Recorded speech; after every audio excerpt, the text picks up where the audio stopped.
This is just a prelude to the video you're about to watch. There are 3 corrections I wanted to make, and I'm putting it at the beginning of the video.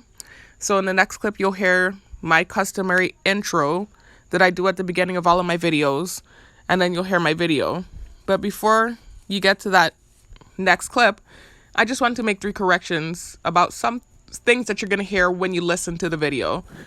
The first thing is, when I was talking about how with the targeting, try to destroy your self-esteem, I used the word desecrate instead of decimate. And I meant to say decimate. I keep doing that. It's like a bad habit, specifically with those 2 words. I know the meaning of both. This is why when I listen back to the video, I always catch it. But for some reason, whenever I'm speaking, I don't know why, I always say desecrate when I mean to say decimate.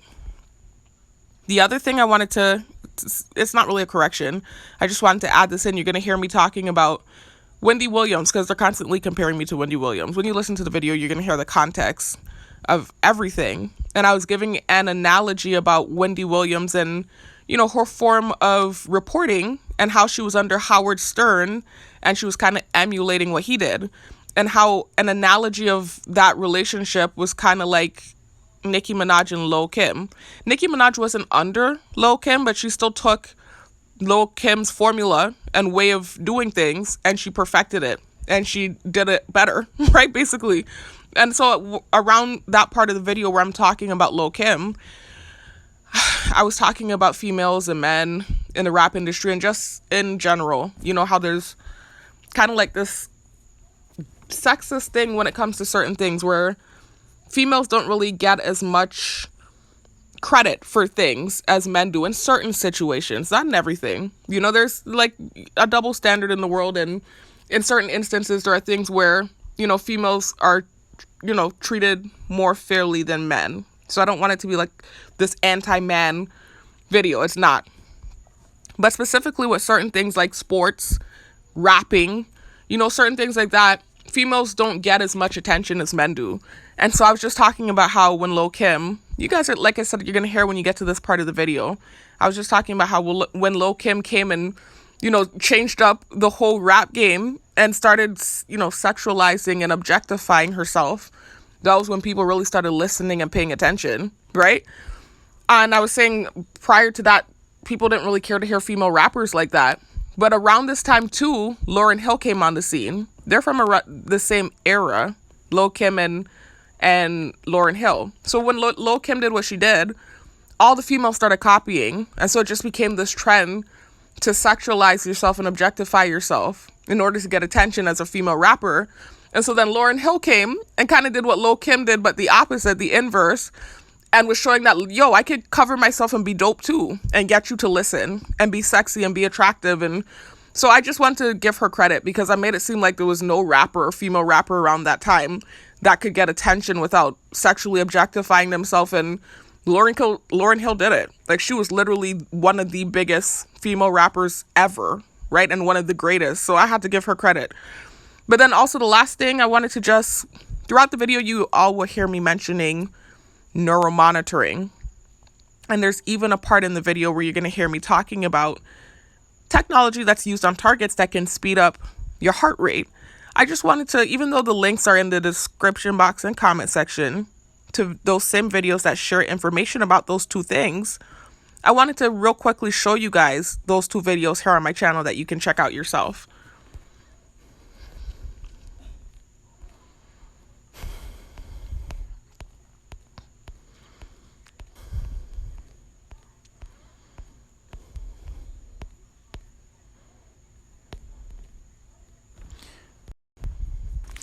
Sorry, I didn't mean to click on that. Well, first of all, this is a video right here. This one that says mind reading technology used on targets. And you guys see the newscast special as the thumbnail with the news reporter. And you see it says researchers unveil mind reading in quotation marks tech, right? They have news specials about the thing. They're not hiding that this technology exists. There are patents for it. You could check that video out.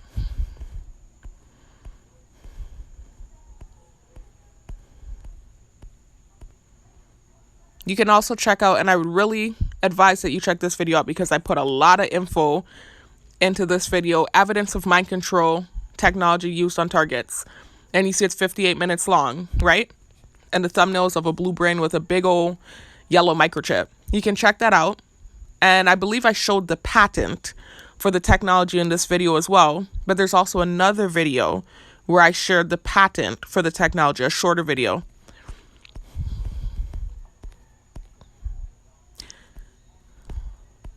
This video that says, as you can see, it says patent in all caps for synthetic telepathy used on targets. And the thumbnail says artificial telepathy. So you can actually click on that video and see the patent for the technology. So this really exists. There's evidence out there.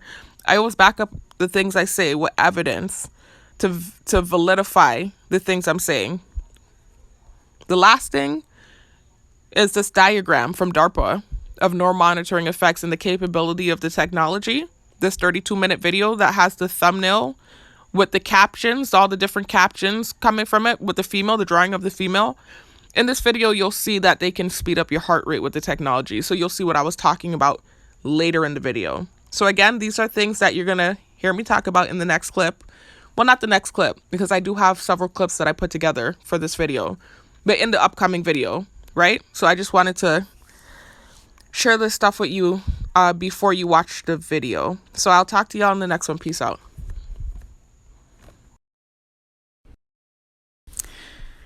Hey y'all, welcome back to my channel. If you're new to my channel, welcome. My name is Sharifa and my poetry name is New Lily. If you're new to the channel, please check out the links located in the description box and comment section. And in both locations, you'll find an identical set of links that lead to videos that talk about what started my targeting in 2020, as well as links that lead to videos that share information about the targeted individual program, information about the technology used on targets, information about the tactics used on targets, and information about the program in general. Y'all gonna be rolling your eyes at me. I know you're gonna say this is just complete nonsense. The fact that, again, this is another video off camera and I still have not made that video. I promised you all. I still haven't gotten the laptop, y'all. I just got paid today. And I don't have transportation. I borrow a vehicle. Like I told you guys in prior videos, I'm working on getting a car as we speak. So I haven't gotten the laptop yet. I should hopefully be getting it either tomorrow or, this weekend. So that video I promised you guys that's going to be on camera is coming very soon, like within the next few days. Look out for it. But again, something happened today that I want to talk about, and I don't have that laptop yet. So here we go with another video off camera, despite what I said in the last few videos. I think the last 3 videos I have been promising you all that the next video is going to be on camera. Sorry about that, y'all. This constantly happens. It's like I'm paying rent in here, y'all, but I can't talk in my room. It's so frustrating. I'm not even talking loud. But let me move from by the window, y'all. Give me a second.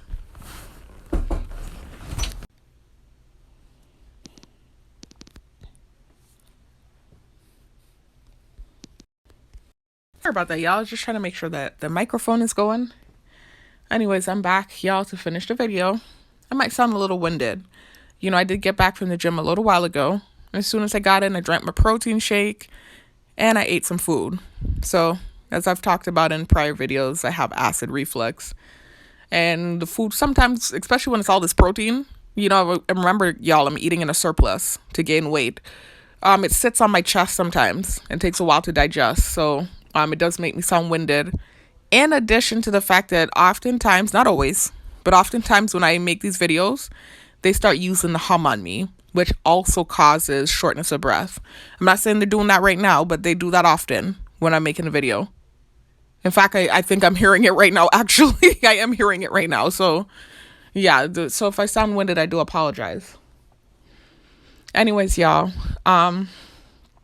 So this video really is just talking about, painting similar to some of the other videos I've talked about. It's another play on gaslighting, the main tactic used on targets, the gaslighting and painting of false narratives, or let's just call it the vilification, because more specifically, that sounds too broad, saying gaslighting and painting of false narratives. I could be talking about anything. Specifically, the vilification of the target's character. That's what this one's about. The vilification of the target's character. Because all targets, no matter what you've done, even if you didn't do anything but piss off the wrong person, once you get targeted, your character is vilified. So you have all these people staring at you, judging you 24/7. You know, you're being antagonized nonstop. You have adverse reactions, especially earlier on in the targeting before you learn how the thing works, and you get judged for those reactions. So that's kind of play on these recent videos, the reactive abuse videos that I've made. I've made several. Even the last 2 videos, I talked about reactive abuse, but I also focused on PTSD. But I have videos where I've just straight up talked about reactive abuse, because that's like one of the main types of gaslighting that happens with targeting. You know, reactive abuse is a derivative of gaslighting. It's a form of gaslighting. So anyways, you know, you have these adverse reactions before you really learn how the thing works. Hold on, y'all. Somebody's leaving. And so you're going to hear the gates. You remember I told you guys this in prior videos. My room is right next to the porch. So the gates are going to, you know, when someone's leaving or even coming in, you hear the noise. So hold on a sec.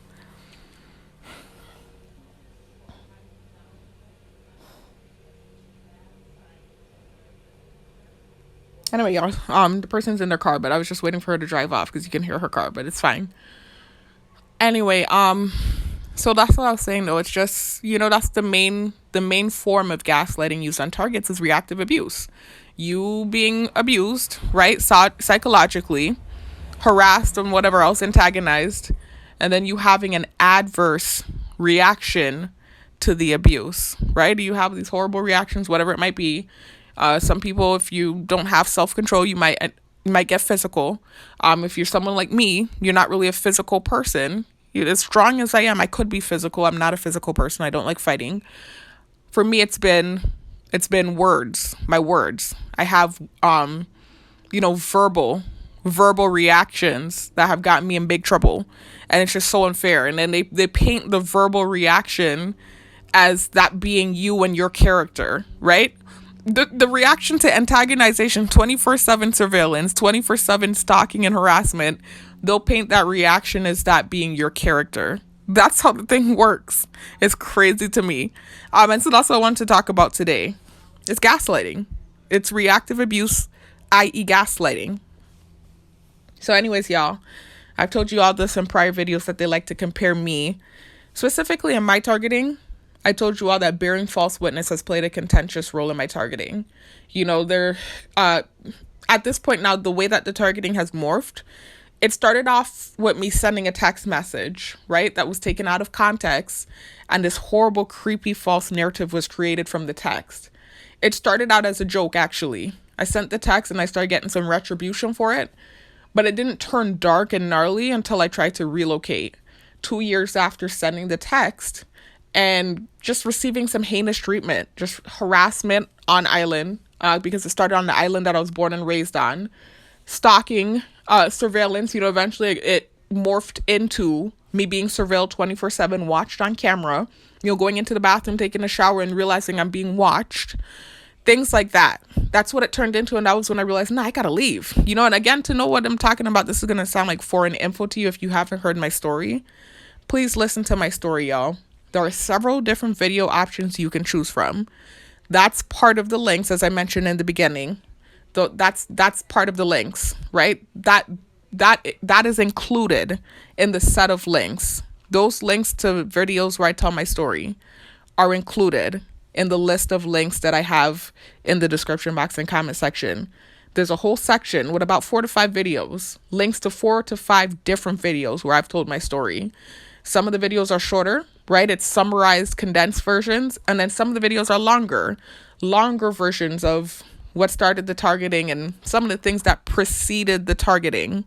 So take your pick. You can choose from any one of those videos that I have linked and listen to my story. All will tell the same thing. You know, my story never changes. It's just a matter of how long the video is. You know, like, did I condense the info? Did I leave some things out? Did I expound on certain things? There's an 11-hour, 7-part video compilation with me on camera. One of the only videos that I have on camera on the channel right now, where I told my whole life story. And that's what I got a lot of backlash for. And that's part of the gaslighting that takes place, where they say that I'm like Wendy Williams and I talk bad about people when I don't have a history of doing anything like that. It was literally me pleading for my life and defending myself because I had dealt with targeting for 2 years, tried to leave the location where it started, got tracked down, stalked, and then came home, learned I was a target, and started making videos. Then they took those videos and painted it like I was Wendy Williams and I'm just sitting up on my ass on a podcast talking about people like what Wendy Williams does. So this is where I'm just like, it's gaslighting like crazy. And I just want to talk about it. So anyways, y'all, I do want to briefly talk a little bit about the gym today, but not majorly, really. Just a few things at the end I'll say about that. Nothing major, really and truly. But mainly this is about that, talking about the gaslighting and the vilification of the target's character. Because in my specific targeting, that's how they paint it. Like I'm this person that sits up gossiping about people, and I'm this hurt, angry, bitter individual that just wants to hurt people, and I'm just out to hurt people randomly. I'm just going out of my way to hurt people randomly. That's how they're painting it. That's the level of gaslighting. Whereas, with other targets, it's other things that they use to vilify the person's character. It changes and it varies. It just depends on your targeting. The tactics don't change. It's just the specificity of the tactic. Like, again, for me, my thing is bearing false witness or talking about people. For someone else, it might be that you're, I'm trying to think of a good example. I don't know. I can't think of anything right now. Maybe you're... I can't even think of anything right now, y'all. But it just changes. It depends on the targeting. Anyway, so like I said, y'all, what happened is if you listen to my story, you'll hear that I sent a text message. If you listen to the full story in its entirety, you'll hear why I sent the text message. It was PTSD from something I had experienced right before I moved back home to the Virgin Islands, where I'm from. I was in Florida. I was living in Miami Gardens for 2 years. I went back up there for school, right? I was finishing off getting my bachelor's degree. I had my associate's degree. I was kind of sitting, I had like this hiatus where I was out of school for a while. I explained in my videos, my prior videos, what happened and what took place, what caused that to happen. I paid my way back into school, worked hard, got back into school, left, right, went to Florida, and I went to finish my last 2 years of schooling. While I was in Florida, some crazy things took place. Not immediately. The first year was cool. I was in the dorms for the first year. I was an older college student in the dorms. I was 26 and in the dorms. So you can imagine that wasn't really a pleasant experience. It wasn't horrible. It wasn't what the experience that I had after leaving the dorms. Now that I think about it, I kind of wish I had just sucked it up and stayed in the dorms. It really wasn't that bad. But anyways, I didn't want to be in the dorms as an older college student. And you'll hear that if you listen to my story. So left the dorms, long story short. Decided to get Airbnbs because that looked like it would be cheaper than trying to get an apartment in South Florida. Stayed in several Airbnbs for about 2 to 3 months, like just constantly switching Airbnbs, had no problems. I still have a high rating on Airbnb, right? From those Airbnbs I stayed in. But the problem came in when I tried to get a long-term Airbnb with this host that I really liked, that I had a good repertoire with. It was a suggestion from my mother, because I was complaining to her about having to move constantly, right? And having to switch Airbnbs constantly. And so she suggested that I get a long-term Airbnb, right? So I decided to speak with the person I was with at the time, the Airbnb host that I was with at the time. And he told me, sure. When I asked him if he had any long-term Airbnbs, he said, yeah. He said, I had a college student like you, like yourself before. He said, I can put you in the Airbnb I had her in. Right? So listen to the story, y'all, because what I'm doing is telling the story again, and I'm not meaning to. I'm just, again, because they will change your reality with this targeting if you don't document and constantly push forth the truth. Because with the targeting, they will warp your whole reality. I keep saying this. They'll start to paint these false narratives and, really push it like it's true and try to make you forget about the reality of things. That's what they do with the thing. It's real crazy. And if you have a certain amount of people pushing this false narrative, I've said this already in prior videos, the majority rules. That saying didn't come out of nowhere. There's validity to that. Because everybody lives in the same reality. You all have different perceptions of whatever that reality is and different understandings of whatever that reality is, but you're all sharing space and you're all living the same reality.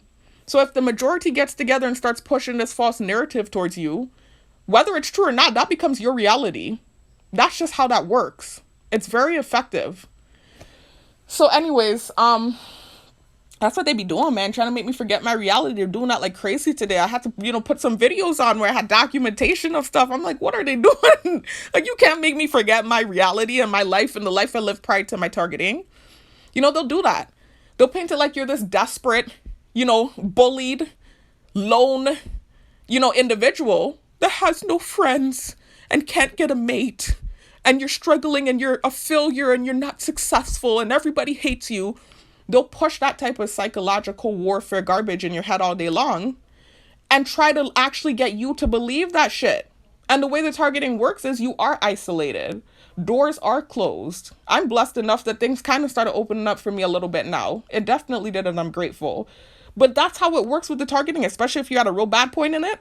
Doors are closed, so it will seem like you're an unsuccessful person. Even if you have a past of being somebody that was ambitious, working good jobs for long periods of time, you could have a freaking college degree.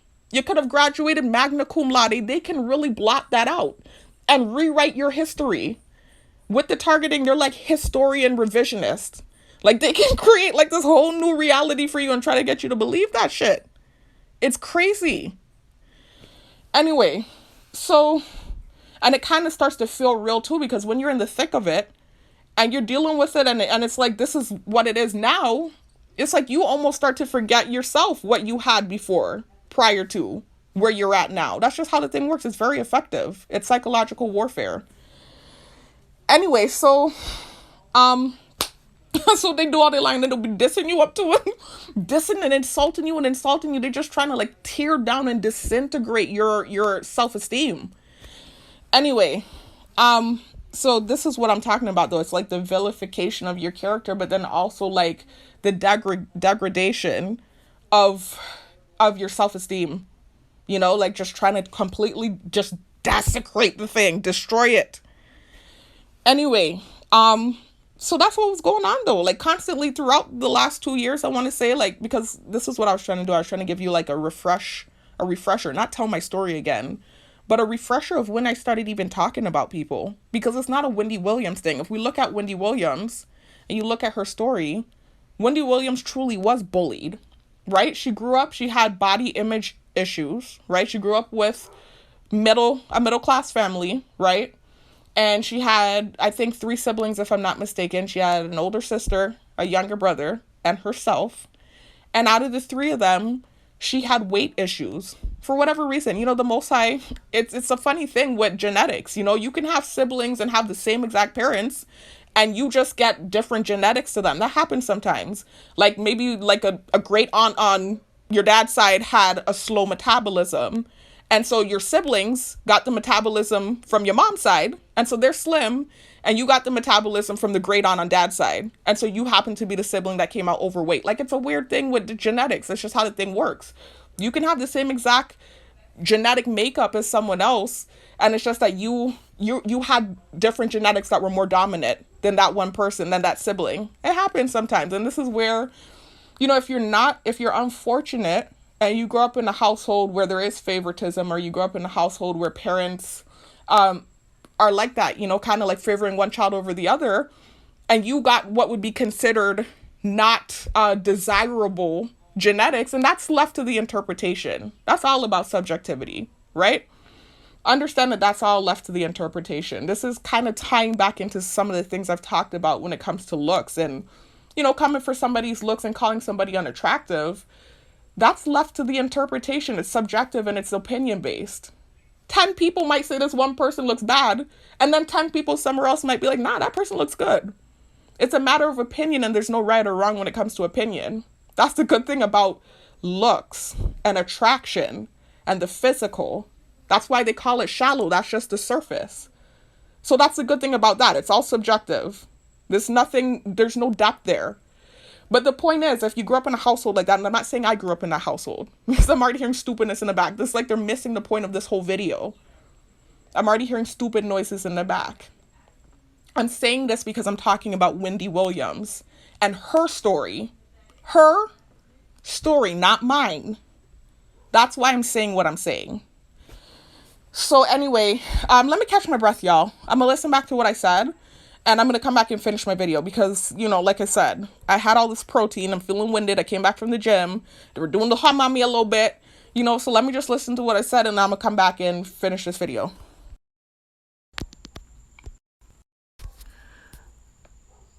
So anyways, y'all, just had to catch my breath, y'all, and get it together. Another listening back to the clip, I noticed that I said you might be the one or the sibling that I said not desirable. I meant to say undesirable, dominant genes. That's what I meant to say, not desirable. Anyways, so, I had to catch myself, y'all. As usual, they're making noises in the background with their silliness. So like I was saying, though, I'm talking specifically about Wendy Williams and not myself.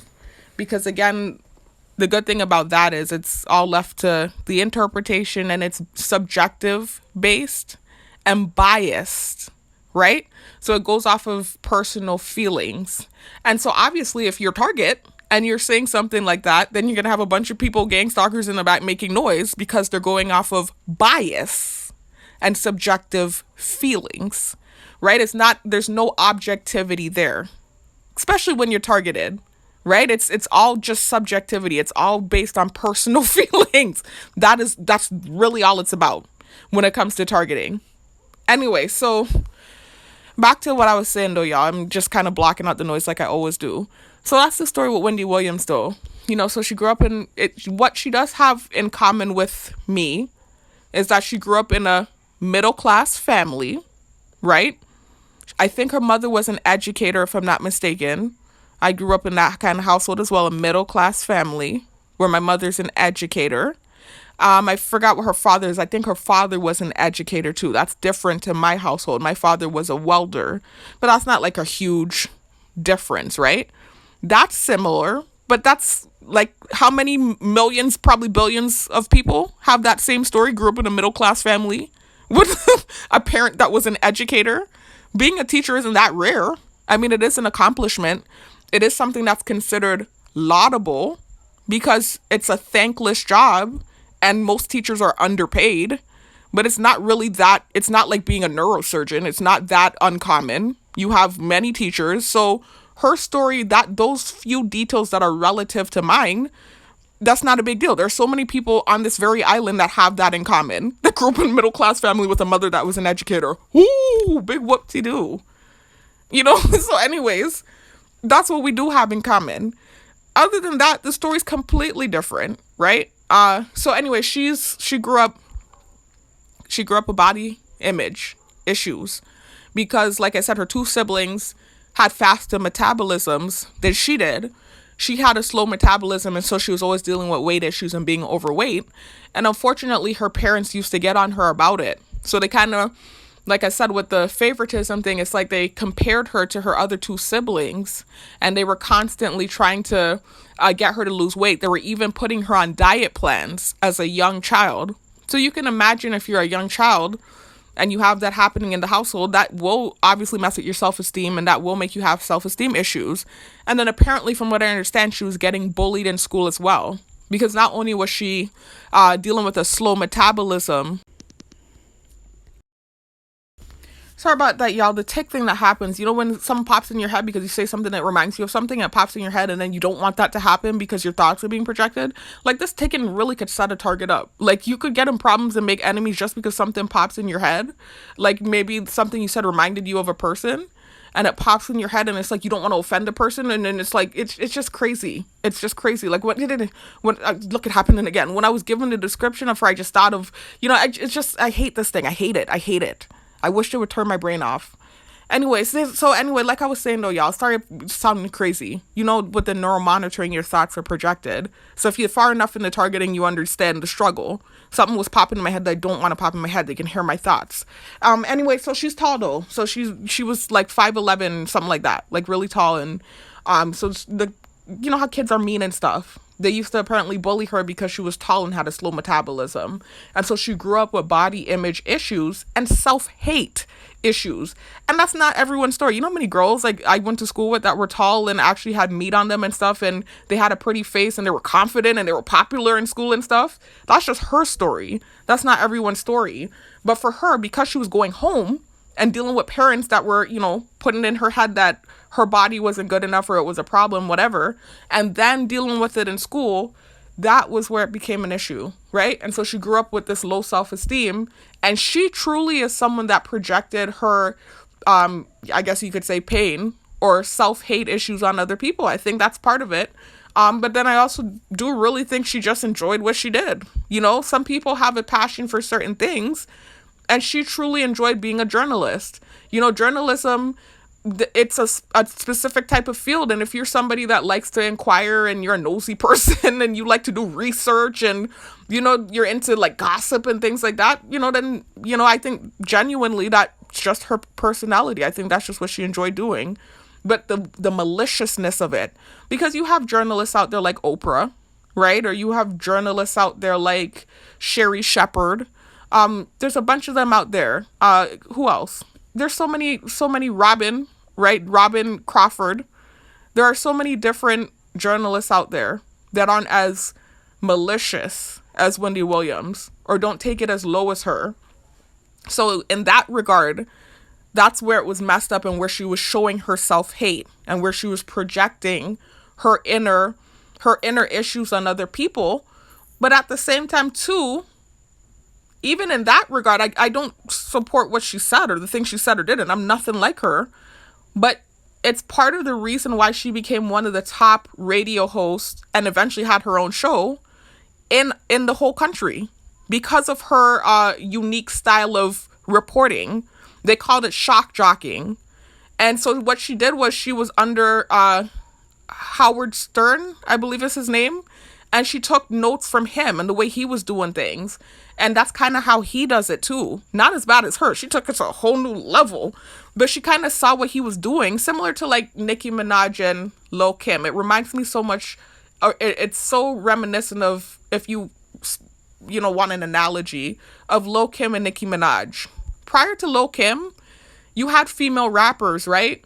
But none of them had sexualized or objectified themselves, right? Lil Kim came through and she did get some advice from Biggie about doing this, right? It wasn't straight her idea. She got a little advice from Biggie on this. Biggie was a low-key genius, but it was a different way of marketing. You have a bunch of female rappers back then and they weren't getting as much clout as the men. That's just how it is with everything. There are just double standards in the world. And even with basketball, look at the WNBA, the female players aren't getting paid nowhere near as much as the male players, right? And not too many people were really paying attention to the females. Unfortunately, in that instance with the double standard, once we started taking our clothes off, then we were appealing when we rapped. If we had clothes on, then nobody wanted to hear us. So Lil Kim and Biggie kind of formulated this formula, a different way of doing things. And Lil Kim started to over-sexualize herself. And that's when she became like one of the biggest rappers. She was bigger than, half of the men rapping at her time. And then Nicki Minaj came through, emulated what she did, and did it better. And that's kind of what Wendy Williams did. She emulated what Howard Stern was doing, where he was having this shock jock type of reporting, where you're not just reporting, but you're kind of being a little malicious with it, but you're asking the questions that everyone wants to ask, things that are inappropriate, right? And, it's kind of like if you have moral, you wouldn't ask certain questions or you wouldn't say certain things about people.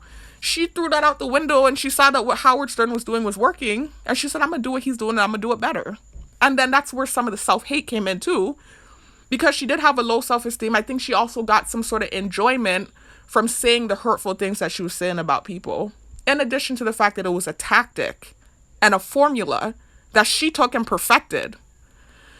So anyways, that's kind of what it was with her. Like, there's a deeper level to what she was doing. Like, people aren't really paying attention. It wasn't just her being a bitch. She had a formula that she was using, and that's what led to her having the #1 talk show and being on TV. Anyway, I am not advocating for Wendy, because what she did is not okay, right? Because look at what ended up happening to her. I think karma is a real thing. I don't want to throw karma when someone's having misfortune. But I do think, like, you know, you do reap what you sow. And even though that was a genius marketing plan and it worked for a number of years, she made it all the way to her 60s. It still ended up later on, I think, coming back to bite her in the ass.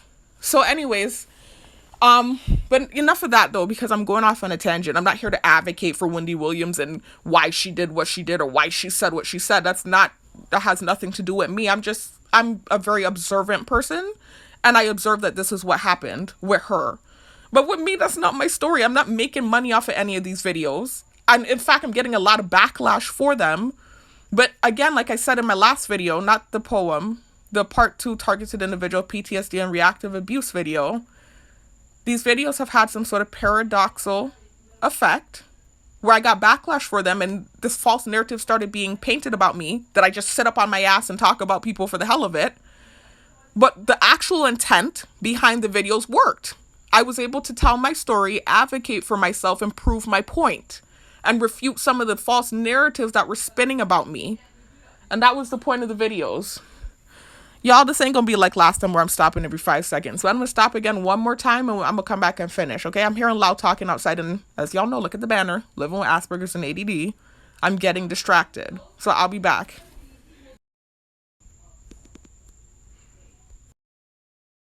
Anyways, y'all, let me wrap up the video because I don't want it to be too long. And I did kind of go off on a tangent. I just wanted to say my piece on Wendy and what I think her story is and why I believe... You're getting old if you remember drinking. Sorry, y'all, I didn't mean to click on that. Hold on. Why I believe she reported the way that she did. But now back to me, because this is really about me. Let's circle back to the main point. And the comparison, the false comparison, right? Because they're taking these videos that I've created where I have talked about a few people, right? And they're painting it like a Wendy Williams type thing where I'm just sitting on my ass, you know, just saying malicious things about people because it feels good, like for the hell of it. Like I just sat up one day randomly. This is how they're painting it. Randomly decided to create a YouTube account and just choose violence and just start talking about people like crazy. This is how they're really painting the thing. It's crazy to me. It's nothing like Wendy Williams, you know, who actually made a career out of maliciously talking about people or reporting about people's, reporting on lives, the lives of different individuals. That's not what I'm doing. I've talked about a handful of people, right? It doesn't go off of this one hand. At this point, it probably has, because as the targeting continues and I have certain reactions to certain things, then I'll make a video defending myself. So let's say, for instance, at work, I have a PTSD reaction to a coworker and they gaslight me about it and start flying the fly in my face and doing gang stalking tactics. Then I make a video about that coworker and explain why I had that reaction. Ding, there's another person I talked about. And then, oh, she's being like Wendy Williams again. That's just an example. That's how it's turned now in these recent videos where I've talked about people. But the initial videos I made where I talked about people, I was telling my story, right? And every person that I talked about was relevant to my story. Even the roommate, which I've apologized about. I had no right, like I said, to speculate that she had done anything spiritual to me. I've taken a chip for that, and I've apologized for it. But again, I'm going to repeat that this is a very unusual, peculiar situation to be in. And if you're somebody that grew up in a spiritual household and you had certain understandings, right? It just depends on your background and your perception of things. You might feel like this is spiritual warfare when you get targeted, especially with the high level of science and technology that's utilized on targets. Before you learn about some of these technologies, like what I was talking about earlier, the brain ticking, the neuromonitoring, right? These are all a part of the links included in the description box and comment section. Y'all check it out. I share videos that share information about this technology. The patents for the technology, they have patents for it. Obama signed the Brain Initiative. When you first come into contact with these things, if you don't know about it and you don't learn about it, before you learn about it and you're dealing with some of this stuff, you're either going to A, think you're batshit crazy, that you're going off your rocker, or B, you're going to look to the spiritual and feel like you're being spiritually attacked. And so that was what led to me talking about the roommate. I truly believed that something was going on. I truly did it. There was no malicious intent behind it. There was me trying to defend myself, right? And explain, like, I don't know what this is, tell my story and explain that, well, it might be spiritual warfare, and this is why I think so. These are the people I came into contact with in my early 20s that might have done something. Again, it was an insinuation, and I shouldn't have done it. I apologized. But it wasn't a Wendy Williams situation where I just sat on my ass and just picked a random Bob, Joe, Susie, Mariah, whoever, to talk about and be malicious. It's just not, they keep doing this with the targeting.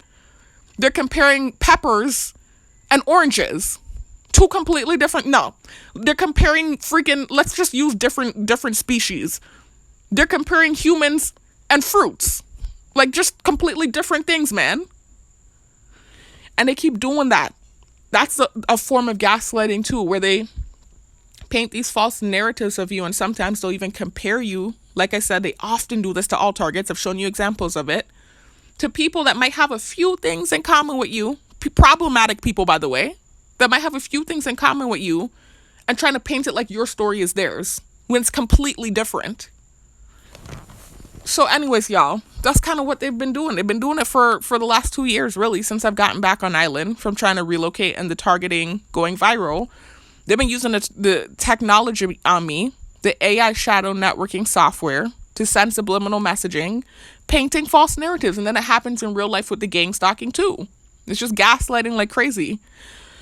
So anyways, that's what it was about, really, just telling my story, my life story. When I told my life story, I talked about two people.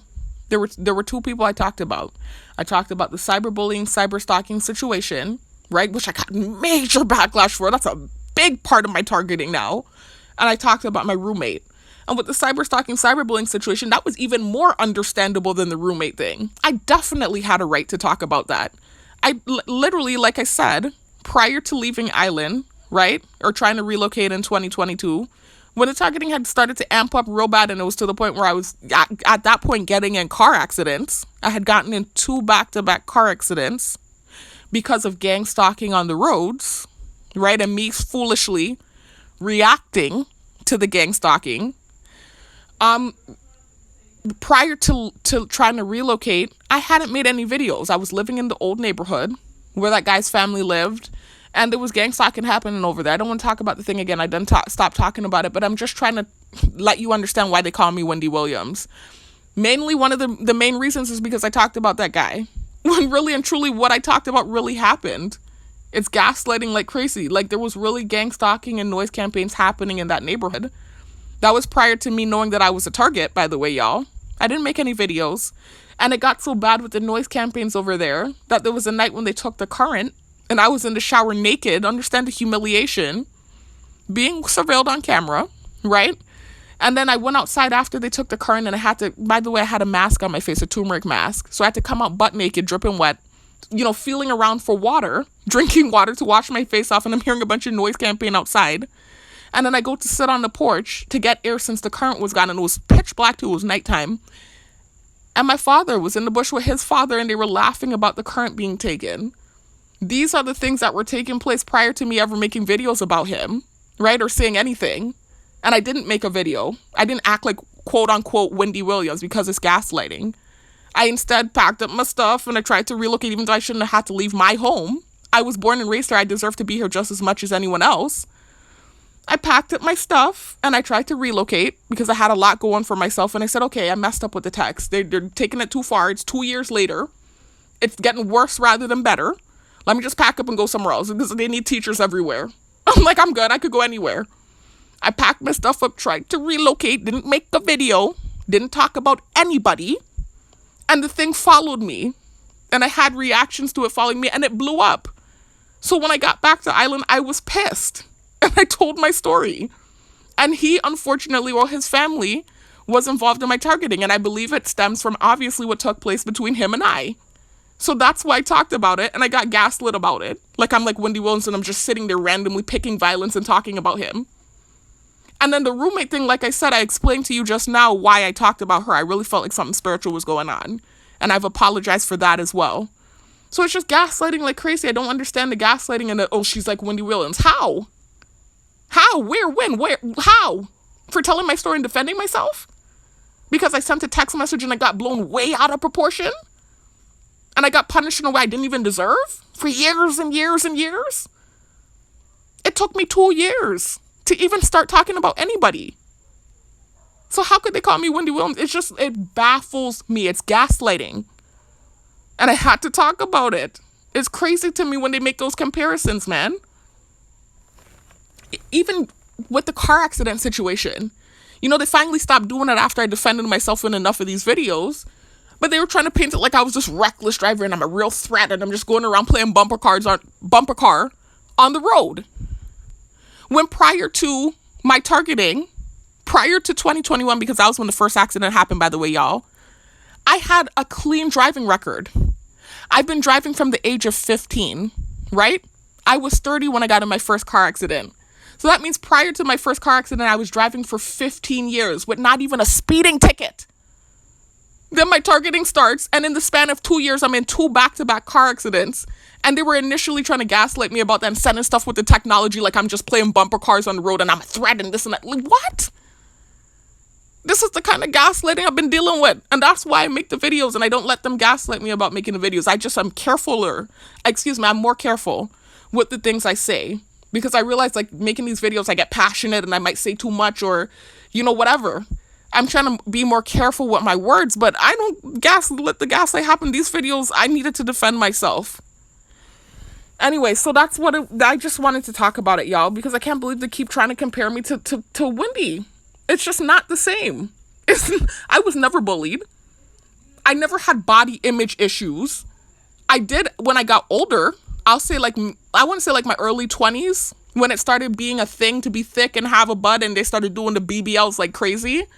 I would say around my early 20s, I did start to feel a little bit insecure about my slender frame because I have always been built more slim.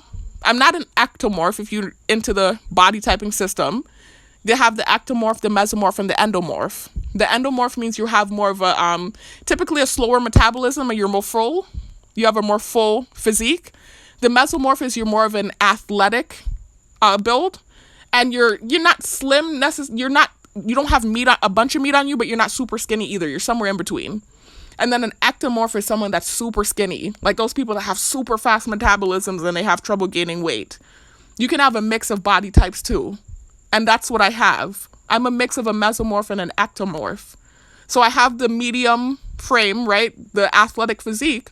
But I also have the skinniness there where I do have a faster metabolism and it is harder for me to gain weight. And so I did I'm not going to lie, I did have an insecurity with that in my early 20s, only because around that time, I started realizing that, it was this thing, not like I've always been into trends and trying to do what everyone else is doing. You could tell I'm not like that. I'm very much so into being my own self and being unique. But I did realize that, especially not that it matters. It's not like I just specifically date black men. I've dated all types of different men. Like I've dated white, I've dated black, I've dated Hispanic, but I am black. So obviously this is the culture I was around mostly. And I noticed specifically in that culture, and not even just that culture, really it's just a thing in this country right now, being thick. All kinds of people of different races are getting BBLs, females and stuff. But specifically in that culture, and I was going to HBCUs and stuff, it was considered attractive to have a fuller figure and, have a behind and this and that. And, speaking of genetics, we could go back to the genetic thing. I have 2 sisters and both of them came out with a behind and I came out with none. I had a low thing. I was never completely flat. Some females, unfortunately, might not have anything back there. I've always had a little something back there, but not much, and so that was an insecurity of mine when I got older. Not growing up like Wendy Williams, where she was bullied by her parents and bullied by her peers and growing up with body image issues. I didn't have that issue, not coming for anyone that did. I just didn't have that issue. That's not my story. I grew up playing sports. I was a tomboy. I actually didn't really care what I looked like. When I got, into high school, I started realizing that, okay, guys like me. Oh, okay, cool. I wasn't focused on how I looked like that. I really didn't care. I didn't actually start caring how I looked until I started getting attention from guys. And then that was when I was like, okay, let me start trying to act a little girly. Let me start, that was it. I didn't have an issue where I was being bullied about my body and, favoritism in the household. That wasn't my life, and so they're just creating a false narrative there. What I did say was in my early 20s, when I had now left for college, I did start to realize that, okay, I want to have a little meat on me. I'm kind of skinny. I want to have a meat on me. I feel like that's going to be more feminine. I think that's more attractive to men. I did realize that. That's it.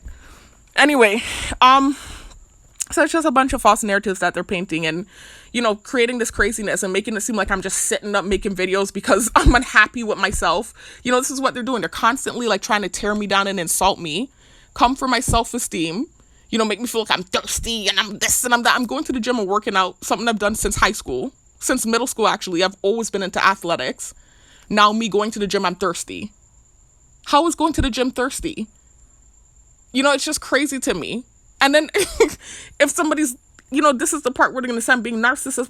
I kid you not, this happens. Whenever I go on Facebook, if I see somebody like my picture, they're revving by outside. They're revving by. Or if it's a time where I dress up and I feel like I look nice or something, they'd be revving by. But then they're tearing me down and trying to make me feel so horrible about myself. It's just like a tactic. It's a psychological warfare tactic. It's crazy. That has nothing to do with these videos, right? Anything that's going on with me has nothing to do with these videos. Like, they're trying to create that false narrative. These videos were all about defending myself. That's all it was. I never made videos before my targeting. And then even 2 years after the targeting, I tried to relocate before I hopped my ass on YouTube. And the thing followed me and blew up. And they started really painting false narratives that I abuse homeless people, that I'm prejudiced, all this craziness. And this was where I was like, nah, I have to tell my story. Anyway, so that's it, y'all. With that, I can't, with the gaslighting, like the psychological warfare, like it's like tearing you down and then gaslighting you about, you know, feeling any kind of way. If you do start to actually feel low on yourself, gaslighting you about the feeling, which is not really happening. And I think that that's also a problem because I'm not really getting low down. And so now they're gaslighting me and calling me a narcissist. It's just a lot, man. It's a lot with it, man. It's just like, it's really psychological warfare with this targeting thing, man. It's a lot. You don't want to get caught up in this thing, man. I'm telling you. Anyway, so let me talk about the gym real quick. Speaking of the gym. So today, it wasn't anything crazy today. Nothing major. I just wanted to commend myself for behaving. Because, again, reactive abuse. If I had only reacted to what was taking place today, and it wasn't that bad today, actually, it really wasn't. It was not that bad today. But there was still a little slight gang stalking. And if I had only had a nasty reaction, you would have seen it was me being like Wendy Williams or a bitch again. When they clearly saw antagonization taking place. This is how the thing works. So I'm in there. As soon as I get in there, you see this lady. I see her in there sometimes. So she genuinely works out in there. She's of the race that I offended. She's white, right? A white lady. She's using the machine that I always go on and use first when I get in there. That doesn't mean anything. That could be a coincidence, possibly. They are all watching me. So they do know my routine when I go in there. They do know that that's the first machine that I hit. They know I'm coming. They're all watching me on this thing, right? That part, though, I will say could be a coincidence. I wouldn't, if she were just using it and she was dressed regularly, you know, she was dressed in normal attire, then I would be like, okay, not necessarily gang stalking. I mean, the fact that she's white, though, and on that machine, it could be gang stalking because they were using, I could tell he was a gang stalker. They were using a white guy last time. I'm not trying to be offensive. I don't know what to say. I don't know if I should say Caucasian guy or white guy. I'm not trying to be offensive. I'm just describing what it is. I don't know what to say. I'm not trying to, you know. So anyways, they did use a white guy last time when I went in there the other night. Like I could tell he was a gang stalker. You know, like he was kind of hopping around to the areas where I was at in the gym. You know, everywhere I went in the gym, he was at. There were points where he was just standing there straight up, just staring at me. And then he even went in the mirror when I was using the Smith machine and purposely started went right close up to the mirror and blocked the mirror completely. And I had to ask him. I was very polite about it. I did not have a reaction. I politely asked him to please excuse me. With the white gang stalkers, I've said this already, unless they do something extremely gnarly and out of control and disrespectful, I'm not going to have a reaction with them because out of anyone, I keep saying this, I know that that's the race that I offended the most, or I would say the people that I did, like, they have a right, in other words, I feel like, to participate in the gang stalking. Some people, I'm like, why are you getting involved? I didn't do anything to you. With them, I kind of understand because even though it was reactive abuse, I still said some horrible stuff. It was in the privacy of my car. I was being harassed, stalked, surveilled, etc. But nonetheless, I did say offensive stuff. I knew that I was being surveilled. I knew that it was being broadcasted to everyone around. And I shared extremely offensive stuff. So with that gang stalking, I understand it. So as much as a gang stalking in general is annoying to me, those specific gang stalkers, when it comes to the race sensitization, I bite my tongue and I don't say anything. I don't, right? Unless you do something real disrespectful and crazy, because like at this point now, you know, they like to gaslight like I'm like Wendy Williams. I am turning into Wendy Williams in the sense that I'm a stand up for myself, though. I'm a bite, not bite physically, bite verbally when you're coming for me and you're being disrespectful. But for the most part with those gang stalkers, they're actually not that disrespectful. The most disrespectful gang stalking I've had from that race was this one at work the other day. I didn't really going to talk about him. I just thought about it. When I was sitting there at lunch, sometimes I go outside for lunch, right? Because I'm not allowed to take my phone into the jail. And so I was outside for lunch and I was in the yard, right? And I was sitting there. Oh, my dad's home. Let me try to hurry up, y'all. Because he has the loud truck and he's making noise on the porch and stuff. So anyways, I was sitting outside in the parking lot. There's this area, shaded area that I sit in so I can use my phone. And I have my lunch. And I was just watching, you know, with the shadow network sending me a bunch of stuff with subliminal messaging, knowing that the people inside are watching me and everyone else, and that's humiliating. But I'm used to it, so I just, you know, took my little break and I'm watching stuff. And my break was over and I'm heading in, you know, back into the facility now. And so before I got to the gate, I had to walk across the parking lot. So underneath the video I was watching, I saw something that said 5 most dramatic Love and Hip Hop walk-offs.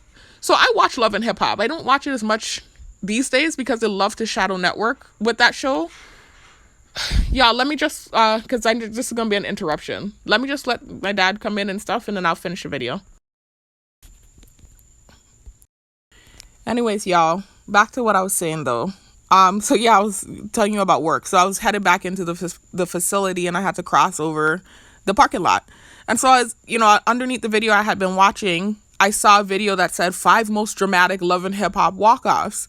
So in the thumbnail, they did not have the first scene that they put on when I clicked the video. They were definitely trying to sensitize me to race, I think, because they'll send these scenarios where that race that I was just mentioning, right, that I offended, is involved, and it might be like that race with another race and some sort of like controversial thing is taking place, and they'll purposely send it, I think, to like gauge what my reaction will be, or even just to make me uncomfortable, because at this point now I think they know that those type of things make me uncomfortable.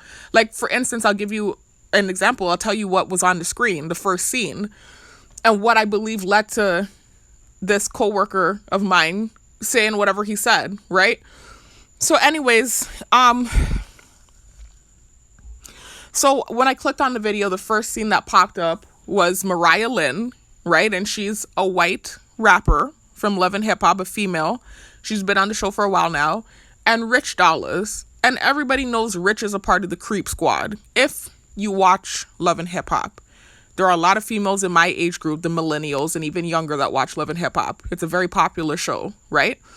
So those that are familiar with the show know about Rich Dollaz. He is a part of what they call the quote-unquote Creep Squad. It's him, Peter Guns, Cisco, I think those 3. And, Safari. They recently added Nicki Minaj's ex-boyfriend, Safari, to the lineup. But they're called the Creep Squad because they're dudes that creep on girls. Like, they literally mess with a bunch of females and treat the females like garbage. And it doesn't matter what race. They don't discriminate. They date white, black, Spanish, Puerto Rican, Indian, Chinese. They date it all. And they treat them all like crap. It doesn't matter who you are, and it doesn't matter how you look either. They're going to treat you like crap. So Rich Dollaz is like infamous for doing that. That's why he's a part of the quote-unquote Creep Squad. So him treating Mariah Lynn the way he was treating her in the scene is not anything special, and it's not indicative of her value. It's really just a him thing. That's what he does. So anyways, but I think they purposely threw that on the screen right as I was walking into the thing to try to get like a reaction. They be doing that sometimes with the technology. Like, they be getting me good. And if I have an awkward reaction, they know I'm going to get retribution for it. And I didn't even act awkward about it, right? I didn't even know that was going to be in the first scene to pop up when I clicked the video, because that scene wasn't even in the thumbnail. It literally just said 5 most dramatic walk-offs from Love and Hip Hop. So as I click on it, pop up on the screen is one of the reunion shows. And Mariah Lynn and Rich Dollaz are going back and forth. And she's basically proclaiming her love for him. And he's like acting like a complete douche about it. And, you know, she was like, how do you feel about me? You know, say something. I don't know why she would put herself out there like that. You know, like she didn't know about about him. You know, like I don't know how she couldn't have heard about him. But apparently from what she's saying, they've had like this underground kind of relationship for like over a decade, apparently. You know, and a lot of females I notice on the show have like those type of situations where like they're messing with different dudes, but then they'll have this one specific dude that they had like this underground like thing with for like over a decade, you know, and it's just like this, I don't know what it was, right? But anyway, so she was trying to proclaim her love to him, and he was just acting like a complete douchebag. And so as it's happening, I got awkward about it. You know, not super awkward. It's not like I got like this, you know, sometimes I get a real awkward look on my face when these things are happening. I didn't get super awkward. I was just like, uh-oh, you know, and in my head, I just thought I would beat his ass. I literally thought that thought, and I pulled my mask up, you know, because I was going back into the facility. So the scene is happening, this coworker that's white pulled up. He looks older, not like super old. He looks like maybe in his 50s. I don't want to guess the wrong age, but if I were to guess, I would say like maybe his 50s he looked like he was in.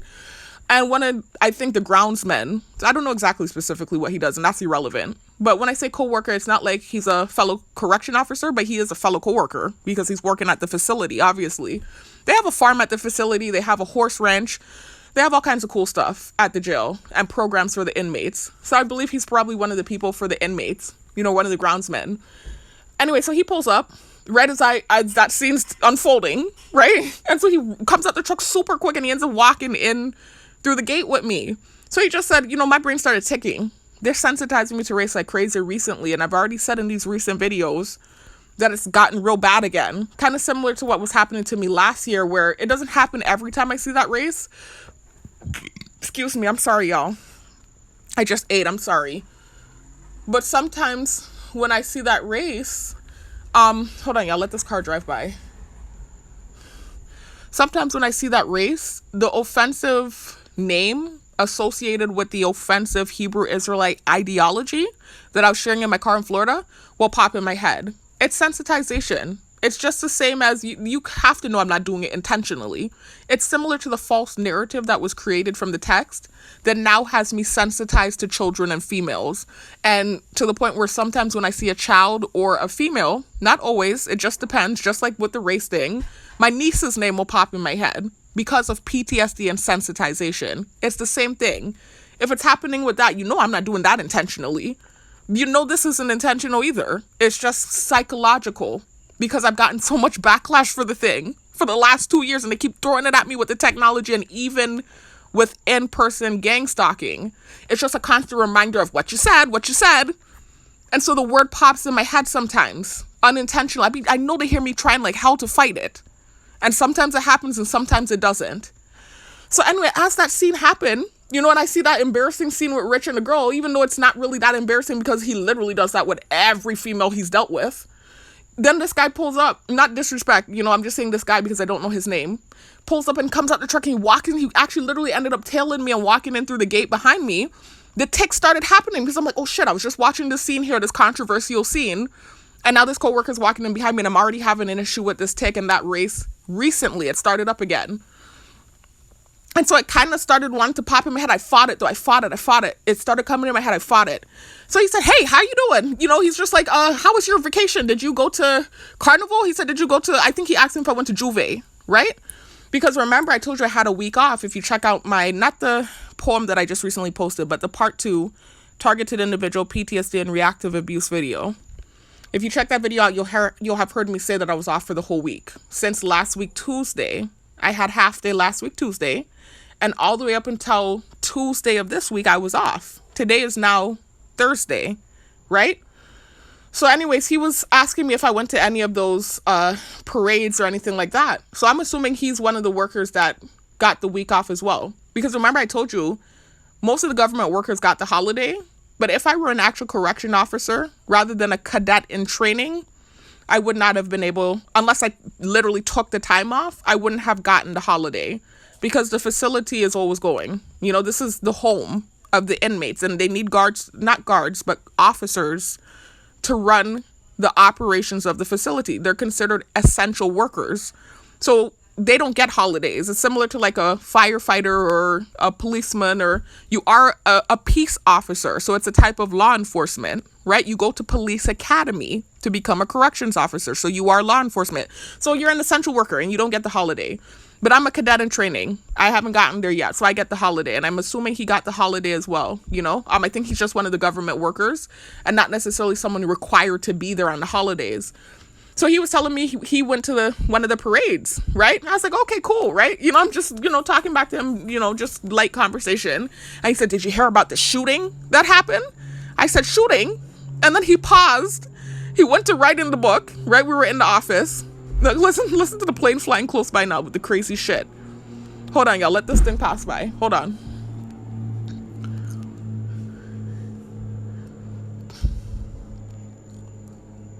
Let that thing pass by. Hold on. So this is what I'm talking about when I say reactive abuse. And I'm not specifically talking about the gang. Well, he's not. I wouldn't say gang stalker. He genuinely works there. But I would say the conversation was gang stalking. But he wasn't a gang stalker. I wouldn't call him a gang stalker.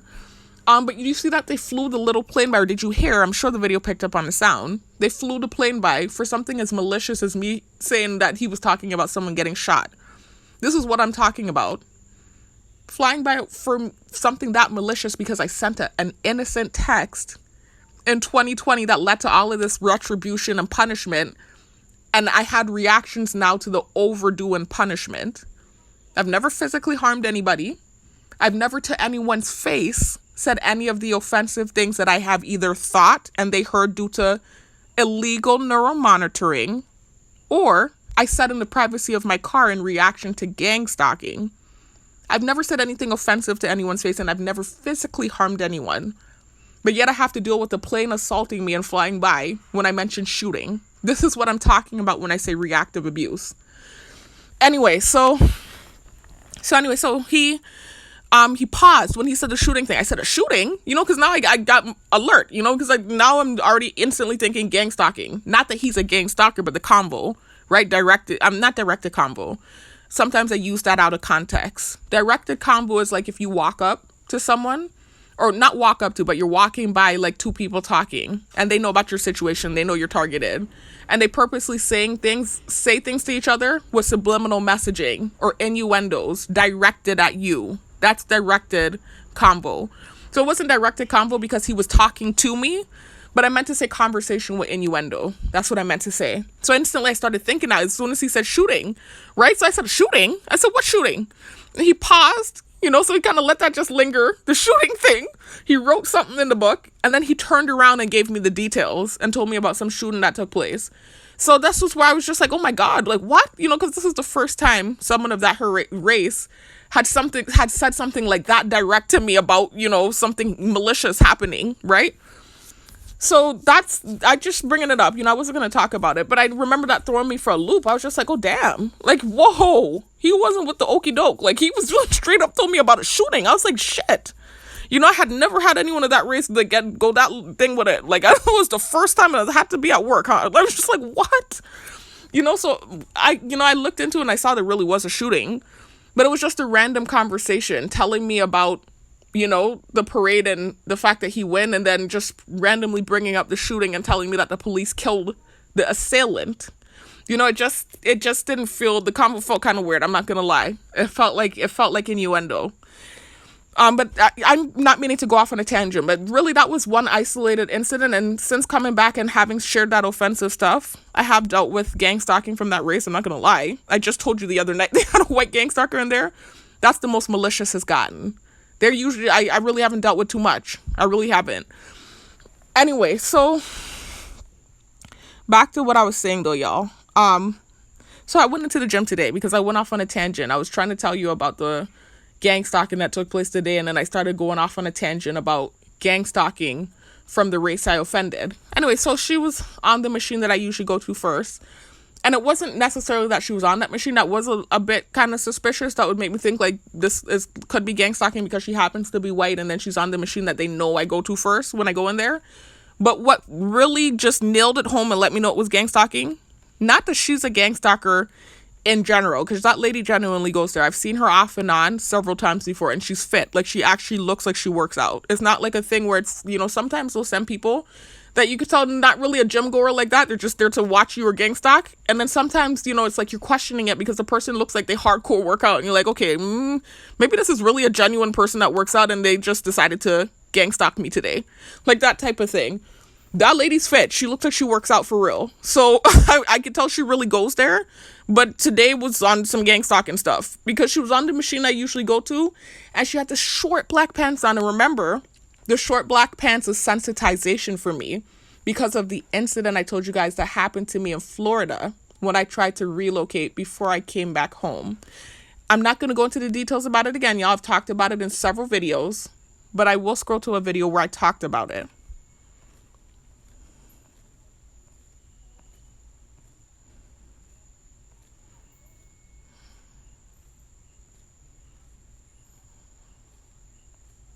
This video, sharing stimuli used to sensitize me, right? And you can see the man bending over and his booty coming out. That's kind of what I saw when I came into the gym because her butt cheeks were hanging out. Like the pants was that short. Like it was so short, and then she was doing hyper extensions. And if you look up that machine, you'll see what that workout looks like. So imagine someone wearing a pants that looks like this black thing here, right? And they're doing hypers. Her butt was coming out. And I know she knows these cameras are watching. So to me, it felt like it was gang stalking. And then not only that, prior to even getting to the gym today, I had to stop at the gas station where another girl came in, pulled up, and came into the gas station. Her pants wasn't as short, but it was still the tight, short black pants, right? And then as I was leaving out of the gas station, this lady was flying in with a short jean pants on. I was like, thank God I'm leaving now. But it was like they were doing a hardcore today, and I believe it was because what happened before I left the house, where I was watching the special on Wendy Williams, as usual, with the AI shadow networking software. They were trying to sensitize me and subliminally compare me to Wendy Williams. And so, one of the scenes they were showing when they were talking about Wendy Williams' life was all of the enemies she had gotten over time from her style of reporting. And so they were showing when Judge Mathis checked the hell out of her. He came on her show and he said, there was this rumor basically that he had cheated on his wife with this stripper, prostitute, right? That was the rumor that was going around, and that they were doing drugs together, and this stripper prostitute was selling the story on him. And so he was swearing up and down that it wasn't true. Wendy Williams shared the story. Of course, she said allegedly, so she didn't share it as fact, but she still sparked the rumor. And then when he got on for her to interview, he cleared it. He said, I didn't do it. She still kept focusing on it and badgering the man about the thing. So he said, I just told you that it's a rumor and you're still, perpetuating this false narrative. So let's spark some of your rumors. He said, I heard this and that about you. He was going in on her, talking about all the rumors he heard about her, about the 8 abortions she had and the fact that she's, goes both ways and that she's loose and this and that and all kind of rumors. Apparently he heard about her crazy stories. And he just started going ham on her. And of course they put that in there. They're so good at what they do with the technology. That would seem reminiscent of what's happening to me, right? Even though the things I said, again, weren't with malicious intent. It wasn't that many people. And there was a reason for the things that I said, as I explained to you. It's not like Wendy Williams, who was literally sitting us just sparking and fueling rumors about every damn person in the industry. Completely different.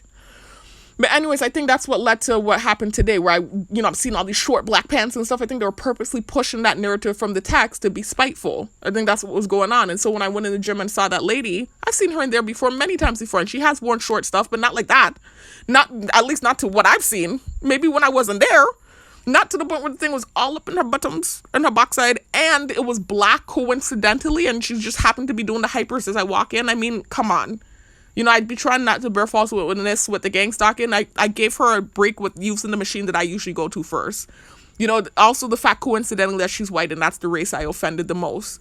But the pants, the short black pants, that it was gang stalking. I'm like 99.99999% sure that was gang stalking.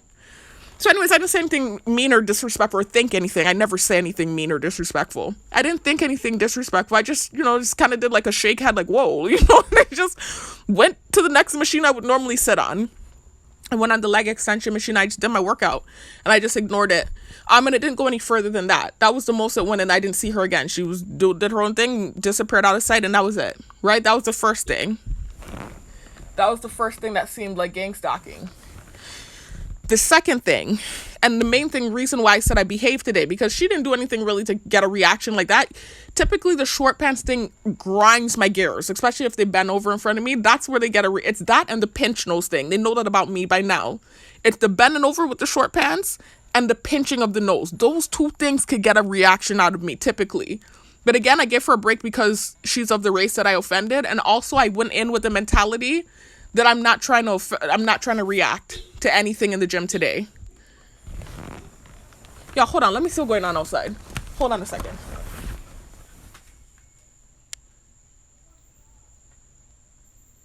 Because I will go in the car and turn the light on high beam and park up right in front of that vehicle to see what's going on. Anyways, let me continue, y'all. Sorry, there's somebody parked up outside, not outside my house, but at the house right next door. And they're just sitting there, it's all tint. And I heard one beep, I'm like, okay, maybe that's just, they're doing their own thing out there. Then I heard another beep as I went to catch my breath, and then another beep.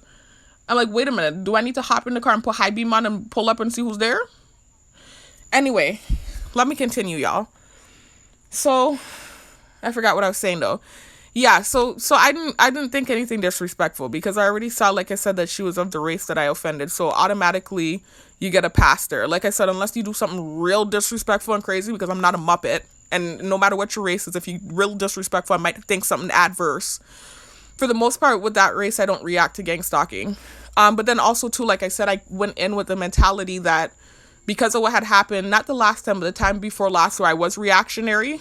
And the time before that, I'm like, I'm not reacting today to any gang stalking. I'm not. So that was my mindset anyway when I went in there. So I did my workout or whatever. I continued to do my little workout. And I get over to the Smith machine. I use the leg press because someone was on the Smith machine. Oh, by the way, there's someone in there, right? And he's my friend. I don't know if they're still friends now. This was decades ago. I'm sure they're probably still cool, but maybe not friends like how they used to be. But this guy in there that's friends with, or used to be friends with, I don't want to say still friends and they're not still friends, with my cousin, my older cousin. I used to hang out with her a lot back in the day. So I knew a lot of her friends, right? And his name be ticking in my head like crazy. It's not just him. It's happened with several people in there now at this point. Anytime I see somebody that I know in there, the name wants to tick in my head like crazy. It's so humiliating. But he knows I don't know him personally, but he knows I know him. Like, there was enough times where my cousin was around him and I was around, right? So that's where I know his name from. But it's still just humiliating whenever it happens. It makes me want to just kind of like avoid the person, because I'm trying, similar to like the race sensitization or the sensitization with the females or the children, where the tick is happening and it's humiliating. I don't want the tick to happen. It's just embarrassing, even though it's happened with so many people now at this point. It's still embarrassing. Like this kind of way, like it's where someone's name just keeps ticking in your head and your thoughts are being projected and the person can hear their name popping into it's just weird. It's a weird thing. I can't really explain this thing. It's just the weirdest experience ever. But I just wanted to talk about why that keeps happening, because he's not the only one. There's also a girl in there, I believe she might be an officer, I'm not sure, that I went to school with back in the day, like middle school with. But she was kind of cool with the girl that was my roommate. And so that's why I know her name. And her name ticks in my head sometimes when she's in there. It's like several of them in there that I see that I knew from the past. And like the cop, that had the one date with my sister. And the name starts ticking in my head. It's just embarrassing. It's not something I'm doing intentionally. I can't control it. So anyways, that's irrelevant though. That had nothing to do. There was no gang stalking there. He never really does anything. He just comes in and works out. But it's just embarrassing because that name pops in my head. And anyway, whoa, it almost did. It almost did just now, y'all. That's why I started going on like that. Because again, I know that sounds crazy. But if you're targeted and you educate yourself on how the technology works, you'll understand why I act like that. Because in real time, my thoughts are being projected to everyone around. Anyway, so that wasn't anything. But they were on the Smith machine. Him and someone he was with was on the Smith machine. So I went over to the leg press, and typically I do the leg press before the Smith anyway. Did the leg press, got over to the Smith, start using the Smith. I noticed the dude came in.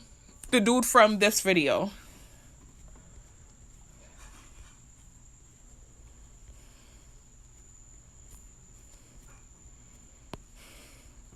The recent video I made about a week ago, 7 days ago. The part 1 targeted individual PTSD and reactive abuse video, where I went off on the dude that literally came around, went out of his way to come around me and pinch his nose, and just kept passing back and forth in front of the machine and just doing annoying stuff. And I actually remembered him from a couple months ago when he was in the gym staring at me. And then he had came over to the, it got so bad, he came over to the cement and was whispering something in my ear. And so I just went off. I had a bad reaction, man, because you listen to the video. You know, this is always how it is. It's never like I instantly react. They'll do and do until I react. Like, they'll do a few gang stalking stuff and I won't react. I'll bite my tongue and then they keep doing it and then I eventually react. And then they'll like flee. But especially if the reaction is really nasty, he like ran to the other side of the gym because I called him, you know, I started to insult his looks. Anyways, I talked about it in that video. Today was the first time I've seen him since making that video. I've been to the gym several times, hadn't seen him. This was the first time when I saw him today. So he was in there. I noticed him in there. I just ignored him. Like, did my thing. You know, I'm like, I'm not going to have no reactions today. Hopefully he doesn't do anything too extreme. He didn't. He behaved today. He did not do anything other than being in the area. The only one thing I noticed he did was when I turned my back, right? I was by the leg press machine. I got up from the leg press machine and I was putting the plates up. As I was turning, I saw him quickly pinch his nose from my peripheral. Then when I turned around, he wouldn't do it. He didn't do it to my face. He did it as I was turning around. So I was like, okay, at least the respect is there now. And I'm like, you know, I'm not having a reaction today. I'm not doing it, right? You ain't doing it to my face. Good job, right? So anyways, he was there. And I noticed after he did that, he's still in the area though. Like, he was in the area. He wasn't blocking me on the machine, but he was in the area. It was him and then this older guy that just be in there. This guy looks like much older. I don't know how old he is. I don't want to guess and be disrespectful. But if I were to guess, I would say mid to late 50s. Like, he looks like he's approaching my mom's age. Like, he could be my mom's age, actually. Like, anywhere from, if I were to guess his age, I would say it's anywhere from 55 to 60. That's what I would guess. That's what the age looks like. He's just somebody that works out and keeps up with himself.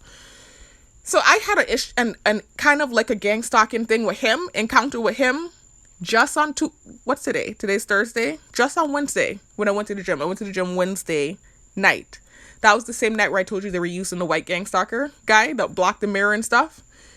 He at least wasn't even that disrespectful. He wasn't saying stuff, you know, he was just being physically present. And he did that thing where he blocked the mirror that one time. This older guy, he was getting real disrespectful and rude with his mouth, right? I was on the leg press machine. And I used the leg press machine. They're doing this thing now where they, with the technology, can mess with my music and make it stop. But that's only when I'm using my Audio Mac playlist. So I noticed, you know, that they do that and I kind of stopped using it. Even though that's a playlist where I'm able to upload more songs, I just switched over to the other machine. Hold on, y'all. Let me blow my nose. I'm going to stop the video and come back.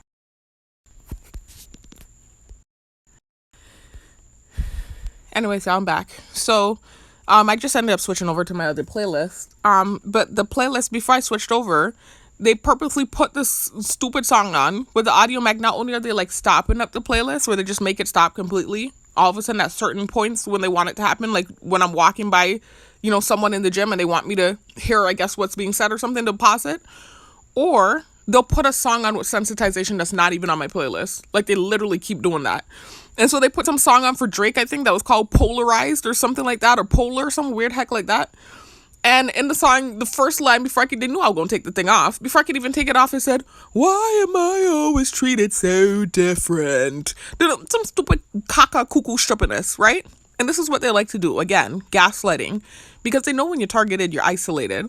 You know, and so they're going to put something like that on. They know too recently, especially like within the last week, some gnarly stuff has happened in the gym with gang stalking, and I was reactionary, made videos.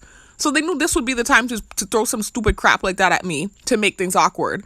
So I, of course, rolled my eyes and I took the playlist off and I switched over to my other playlist because for whatever reason, they're unable to mess with that one. So as I'm in the process of switching over to that other playlist, obviously I can hear what's being said in the gym. That same older guy that was there today was there with two older females, right? And he was by the cement machine. And he said, "Wow, they look real hungry. Like they like to eat. They like to eat." And it's this perverted, nasty thing they're doing now where, to be spiteful, pushing the false narrative from the text and, you know, perpetuating this false narrative of me being gay. They like to push this word eat. They were doing it last year. They started sensitizing me to taste and eat last year. They did it with the technology, sent some weird, gnarly stuff. You know how they do it with the subliminal messaging. It started amping up again recently this year, right? Recently, like I want to say like a month or two ago, something was sent and I had a reaction to it. They started using it again. This was something they were using last year. So now I noticed some people doing it, not a lot of people, but some people doing the eat thing or the taste thing as a reference, directed convo. That's an example of directed convo, right? That's what I mean when I say two people talking, but they'll say something with an innuendo or subliminal that's directed at you. That's what he said. He said, oh yeah, they like to eat. They look like they like to eat. You know what he said? It just irked me so bad. And he had kind of like a raspy voice, which doesn't matter. Your voice doesn't matter, right? But if you're already doing something irritating or saying something disrespectful that's low, you know, because remember, those are the two things out of any type of gang stalking. Those two things, they're piss me off. It's the stink thing and the narrative about being gay. It's not so much about you painting a false narrative of me being gay. Because if it were just you calling me gay and it weren't connected to a nasty, gnarly, heinous false accusation, the child thing, then I wouldn't give a shit. I wouldn't care. You know, I'm not insecure about my sexuality, and I know what I like. And I've also been friends with many homosexual people in the past. So I really don't care. I'm not a discriminatory person. So you calling me gay, that's your problem. That's your prerogative. If that's your misconception, I don't care. It's the fact that it's tied to that nasty false narrative that gets my gears going. It gets me so angry. So it's that and the smell thing. Those are the two things that makes the reaction happen and bitch mode start and the bitch come out. It's those two things. Those two forms of gang stalking that gets me really livid. So you're already doing that kind of directed comment that pisses me off. And then you have an annoying voice. Like, it irked me. Right? Typically, I wouldn't care about your voice. I don't care what you sound like, right? Because some people would say my voice is annoying. I've been told that. Then I've been told I have a nice voice. I guess it depends on the tone and what I'm talking about and if I'm mad or if it's going high pitch or low, whatever. But it's his voice was just irking me because of what he said, really. And so I looked up and I said, really? I said, this old man saying it? I said, this the old man saying it? That's what I said. I thought. I didn't say it. I thought it. I remember they can hear my thoughts. It's as good as me talking out loud. I may as well have just said it to his face. But of course, there's that element of gaslighting that this isn't really happening. So if I were to say that to his face, he'd pretend like I was crazy. So if I think it, then you can't really confront me about what I just thought, because remember, this isn't really happening supposedly, right? So I just looked up to him. I said, really, this old man saying that nastiness? I said, really saying, I'm not saying verbatim what I thought. Remember, again, I didn't say it. I thought it. But with the neuromonitoring technology, they can hear my thoughts. So when I say I said, just know I mean I thought, but it's as good as me saying it. So that's what I'm saying I said. Anyway, I thought, really, this old man, you know, and again, that's going to sound disrespectful because then now you're going to have a bunch of old people with pitchforks wanting to stab me. But it's a blessing to be old. Like, not everyone lives to be old. So, I mean, it happens to the best of us. It happens to everyone. It's going to happen to me if the Most High spares my life. So me coming for age isn't really a big thing at all. It's more so me talking about your maturity. The fact that you're that age and you're doing this stupidness. That's more what it's about when I knock the age thing. It's not me age shaming, because that would be ignorant. When I'm not aging backwards, I'm getting older too. It's more so me taking a knock at your lack of maturity for somebody that age. That's really what it's about. So I was just like, big old man, whatever I thought in my head, man, I got nasty with it because, again, remember that sensitization pisses me off. So I said, his annoying voice, and then I'm looking at some big old man saying stripping nastiness like that. I said, really? I said, he looked like he liked to eat, or whatever I thought in my head. You know, something disrespectful, but I didn't get that bad. It wasn't that bad. It's not like I really went in on him like that. Like how I did with the other dude where I really started coming for his looks and stuff. I just said a few stupid things, thought a few stupid things. Like, really, this old man saying this nasty freshness? You know, I said, he looked like he liked to eat, or whatever I said. And I went over to the other machine, and I purposely in the moment thought, you see, this is what I be talking about. I'm in here minding my business. I didn't bother anybody. I didn't say anything to anybody. I'm just working out. And this is the type of stuff I have to deal with. This is what I thought in my head. And I just moved to the other side of the gym, to another machine, and I went on the machine, and I cooled out, right? Now I see that same old guy today, doing gang stalking stuff again, like he was trying to get a reaction. I purposely didn't react to it. I really control myself. That's why I said I wanted to commend myself, because I really control myself today with the reaction. Because, you know, I was on the Smith, and like I told you guys, that dude from that other video, that Part 1 PTSD video that I insulted his looks, in reaction to him doing the pinch nose thing and insinuating that I stink, even though you're lingering around the area and I actually remember you from months prior. But anyway, that's why I went in for his looks. It's reactive abuse. This is what I be talking about. And then they paint it like I'm a monster. I'm like Wendy Williams. Like I'm just sitting here attacking these people, and they're not antagonizing me first. So anyways, that dude though, The same guy that I had insulted and came for his looks, that I told you guys didn't pinch his nose to my face, but I did see him do it one time slightly when I was turning my back today. After he did that pinch nose thing, he hopped on the machine right next to me. I have to tell you, it's nonsense. He hopped on the machine right next to me when I went in the Smith. So I do remember kind of looking over at him and smirking and just shaking my head. I didn't think anything, but I just smirked and shook my head like, really? I saw you pinch your nose even though you think I didn't see you. You did it for the cameras to see, but not for me to see. But then you're sitting on the machine right next to me as I get in the Smith, and I'm about to squat down low. I'm like this. But I guess that's why they call me slow, because it's obvious just trying to get under my skin type stuff. I'm not slow. I get what's going on. I'm not dumb like the short little black pants and all the other stuff. I get it. But it's still irritating, especially when you're doing something low like that. Like, to come for a female in that way, to say a female smells bad in her, that area, like that's as low as it gets. That's almost as bad as the other narrative, accusing me of the horrible thing that they accused me of from the text message. It's like equal. It's not equal, but it's almost as bad. Like, that's low stuff. That's equivalent. Calling a female's private parts stink, excuse the vulgarity, but this is the false narrative they try to paint. Calling a female's private parts funky is as good as calling a man's private parts small. Like, it's that level of insulting. I mean, I guess a female could change that. If she got better hygiene habits, if she was having that issue where a man can't change that. But it's still that level of low and insulting. Anyway, so I kind of looked at him and I smirked, and I had actually just came back from walking outside. I went outside to take another sip. I just recently told you guys about this in the last video, that I don't like to drink energy drinks like that. They're not good for you. They're bad for you. Everyone, in the fitness world pretty much knows that. A lot of people still chug it down anyway. It's not good for you. And actually, from what I heard, about Kevin Samuels, the guy that was like in his mid-50s, late 50s, that used to say all that controversial stuff about high-value men and low-value women and this and that, and he had a lot of, enemies or whatever because of the stuff that he used to say. They speculate... Hold on, let this gang stalker drive by, because that's definitely sound like gang stalking. Anyways, with him, he had a heart attack. And one of the speculations, it's not like this was confirmed by a medical coroner or anything like that, but one of the speculations was that it was from him drinking excessive amounts of energy drinks. Not the way I do it. Not where every once in a blue moon, because I couldn't find coffee and I'm going for a workout, I buy an energy drink and I drink half of it and sweat it out in the workout. This man, from what I understand, was drinking them daily, and not one, like 2, 3, 4, 5 in a day. It was excessive drinking of energy drinks, Red Bull specifically. And then he was older. He was in his mid to late 50s. It's not me drinking a low half of an energy drink once in a blue moon to do a workout. So there would be no heart issue from that. So I was just kind of like, I started freaking out. Like, I tried not to be accusatory, because they had, before kind of with the noise campaign, confirmed to me that they had done that technology where they speed up your heart. They have the technology to do that once you're microchip and neuromonitored. And so I started wondering, was it them? Are they speeding up my heart because I pissed them off? Because I did kind of just like, I had just went out, took the little sip of the energy drink. I just took one sip, came back inside.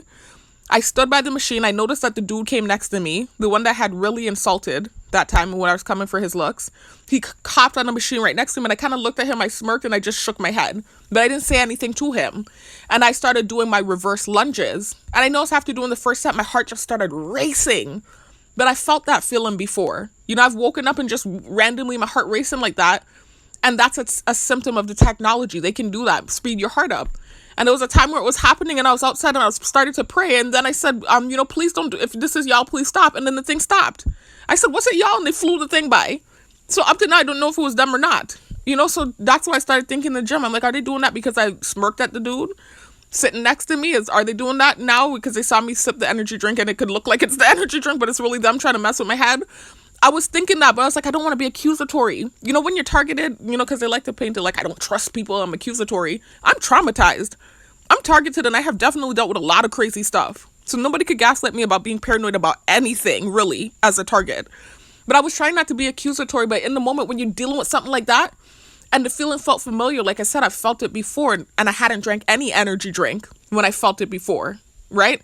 That time I just was telling you about, where I, it was racing and I ran outside and was putting my feet on the ground. And I tried to drink some tea and I was saying my prayers. And I said, if it's y'all, please stop. Then it stopped. My heart slowed down. And then the fly flew by. It felt similar to that feeling, and I hadn't even drank an energy drink that time. So it could have been a coincidence. It could have been that I took the sip of the energy drink, did that set, and it made my heart race, and I'm just, like, it felt familiar, like, to that other feeling, and I was paranoid.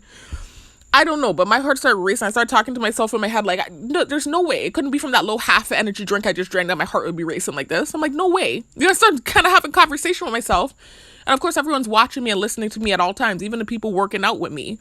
So that same older guy that I told you from the other night that was saying the perverted stuff about eating, he obviously saw the moment, right? I'm going to explain why I know he saw it. So I was there just kind of gasping for air, like trying to do my breathing techniques. And what I typically do is there's something you can do to slow your heart down. If you're working out and your heart starts beating too fast, or if you're having an anxiety attack, you should take 2 deep breaths in with your mouth open. Inhale the air very fast, and then exhale slowly.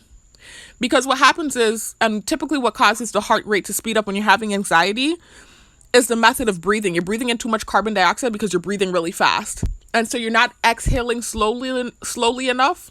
And inhale, you're not exhaling slowly enough. You're inhaling you're not exhaling slowly enough. Long story short. I'm sorry for the stammering. I'm trying to remember the breakdown of this thing. I read so much stuff, y'all. I'm sorry. So in the process of exhaling, when you're exhaling the air, that's when the heart rate slows down. So what you can do is breathe in fast, 2 inhalations with your mouth open, and then exhale the air slowly through your mouth. And it slows your heart down. And it usually works for me. I want to say 85% of the time it works. So I noticed that's what I was doing in front of the AC. Also, the AC typically helps me too when I'm having issues with feeling like I'm getting lightheaded in the gym. That's why I always go and stand under the AC. So I noticed I'm doing the technique and my heart was still racing. So this is why I started talking to myself, like, there's no way a half an energy drink would do this. It's just, I started just having like mini convo with myself in my head, not out loud. But of course, they can hear my thoughts. So I remembered I had some oregano oil in my bag. And y'all, if you all have been keeping up with my videos, you'll have heard me tell you about the wonders of oregano oil. It's literally like a superfood. It's up there with black seed oil, one of those all-purpose healing agents here on the earth. The oregano oil, they've actually done scientific studies, is more effective than antibiotics. So I already told you, I think I had COVID a couple months ago, and I took the oregano oil and the thing cleared out in 2 days. Anyway, I took the oregano oil because I know it's good for circulation. It's good for the cardiovascular system. That's why it's good for respiratory infections. So if you have COVID, the flu, bronchitis, pneumonia, whatever, it's good for all infections. It's an antibacterial and an antimicrobial, but it's also good for the respiratory system and blood circulation. So if you're having breathing issues, you want to put that in. So I said, you know what? My heart's racing. I'm feeling kind of shortness of breath. I'm having trouble catching myself. Let me put some of this on my tongue. Put the thing under my tongue. I just thanked the Most High for it. And literally, I kid you not, like a minute later, I was better. I was like, okay, I'm good. I went back on the machine and I finished my workout. As I'm, starting to do my squats now, I noticed the old guy that was saying the perverted stuff the other night lingering around, right? He walked in front of me one time to get dumbbells. So I put the thing, I was like, I'm not going to have a reaction today. I put the barbell up, and I just waited patiently. I put my head down. I waited for him to move, get his stuff. He got his stuff. He went over there. He had this look on his face. I knew he was gang stalking. I was like, I'm not going to react. So he walked by the first time. I'm just waiting patiently. It's like he wanted me to say something, because in my head, I just thought, 15. You did 15. He immediately put his arm up, right, and looked at his arm like he's checking the time. And he didn't even look at the right wrist. He had his watch on his left wrist, and he looked at his right wrist that didn't have a watch on it. And then it's like when he realized I wasn't thinking anything negative about him, he put his arm down real quick. So I was like, he's literally doing this to gang stalk. So I said, let me just stay quiet and let him do his thing, right? So I kept doing my squatting and ignoring him. I get to the heavier weight now. I'm getting to the heavier weight. He literally stands in front of the mirror and pauses and acts like he's confused. Then he walks over to the left and looks for dumbbells, and he gets the confused look on his face again. So I pause, I stop what I'm doing, and I stood there and I let him do his thing. Then he actually walks in front of me, stops in front of me, right? He acts like he's out of breath, like what had just happened to me by the AC. This is how I know he was watching me. He does this weird antic like he's gasping for air. And then again, he looks at the wrong wrist, and acts like he's checking the time. I guess trying to say my time is running out, or the stupid, corny, lame stuff they used to say to me last year. You're looking at the wrong wrist. Or at least if you gang stalking, look at the wrist that has the watch on it. Come on now. Anyway, so he's doing that and pausing and doing all these antics. And I think he wanted me to have a nasty reaction. I didn't bite the bait today. I literally just stood there and I put my head down. I watched him. I glared at him a little bit and I put my head back down. And then he finally walked off and went into the bathroom. And I said, good girl. In my head, I called myself good girl, like a dog, because I have to train myself like an animal not to have a reaction to some of the stupid gang stalking. Especially when it's older people that I feel like it's going to be more mature. Like, this is where I say the age thing. I'm not gang stalking you about your age. Everybody has to get old if you're blessed. If you're old, you're blessed. I'm taking a knock at the age to say that where's the maturity? That's what it's about. Not about your age. I don't care. So anyway, I bit my tongue and when he walked off, I said, good girl to myself. And I finished doing my reps, put on my shoes, and I left up out of there. But I don't know what his issue is. I never did nothing to that guy. Like, I don't know why he's inserting himself now into the targeting. And I don't know if it's because of what happened the other day.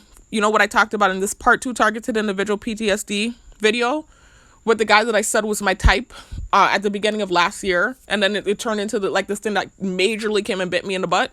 And I told you he was gang stalking that time. And then when I went in on him, I said father time. He had the face of father time or whatever. I don't know if that's why that guy's doing whatever, because he is genuinely older. He looks, like I said, like he's approaching 60. I don't know if that's what it's about, if I offended him in that way, because it was like an elementary school level diss. And it was really just a reaction to gang stalking. But I don't know what the issue is, but I didn't react today. I pat myself on the back. I didn't react today. But I just wanted to talk about it, man. Anyway, y'all, let me close the video off. I don't want this video to be too long. I did want to show you guys, though, my body type so you can understand what I mean when I say I'm a mix of mesomorph and ectomorph and why it's so hard for me to gain weight. I want to show you my regular body weight versus where I'm at now after a year of eating in surplus and working out consistently. I want to show you the difference because my typical weight is anywhere from 150 to 160 and my weight now is 188. So I just want you to see the difference because even now at 188, I look slender, and that's because of the fast metabolism that I'm actually trying to war with now so I could get some sort of meat on me. But oh boy, if I weren't working out and eating the way I'm eating, I'm very slim. I'm gonna show y'all what I mean. I won't show y'all what I mean about even my butt, like just show y'all what I'm talking about.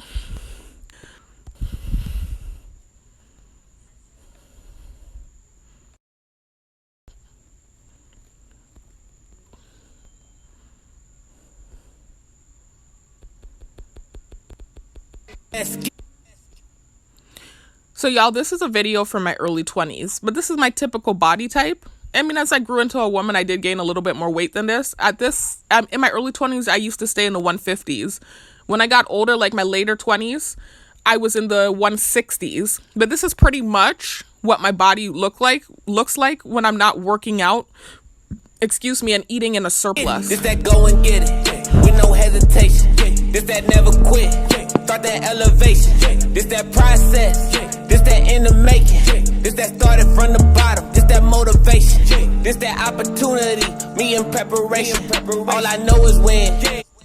Y'all, I kid you not, when I posted this video, I had a guy write me in my inbox, "Where your bonnet?"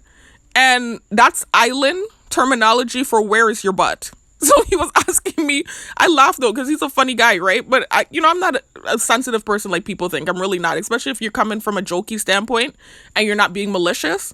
I laughed because I know what he's talking about. Like, there was nothing back there. There was a little something. As you can see, it wasn't like completely straight, flat, back, like nothing else. There's a little something back there, but not much. Like, and that's just, again, a play on the genetics because both of my sisters have butt, like real butt. And for whatever reason, the genetics skipped me, boy. I got a little something back there. I don't have much. So that's my body type. You see how skinny my arm is and stuff. That's pretty much my body type if I don't eat in surplus and work out consistently. And now I'm so proud of myself. I'm at 188 pounds.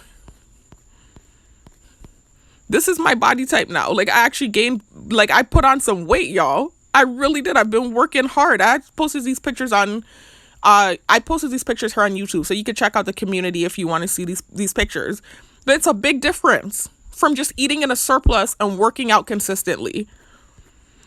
So that's what I'm talking about, y'all. But I don't have any body image issues. I really don't. They're trying to perpetuate that and put that in my head. I love my body, and I'm glad with the way the Most High made me. If anything, I would like to have more meat on me, and I did something about it. But it wasn't something where I was bullied about it. They're bullying me now in the targeting. They keep coming for, they said I have a big back. That's something they say.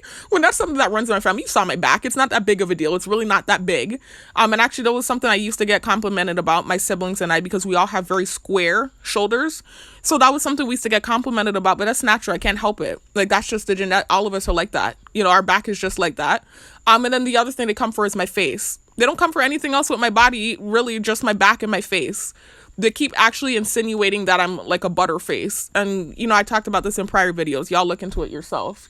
Someone with a nice body and whose face looks like kakaraka. And again, really, looks are subjective. So even if you did say that and that's how you genuinely felt, it's just a matter of opinion, really and truly. So that's not something that's going to make me cry. But they're constantly trying to tear me down with the technology and make me feel that way. And that's the point. It's just psychological warfare. Anyway, so I'll talk to you on the next one, though. Peace out.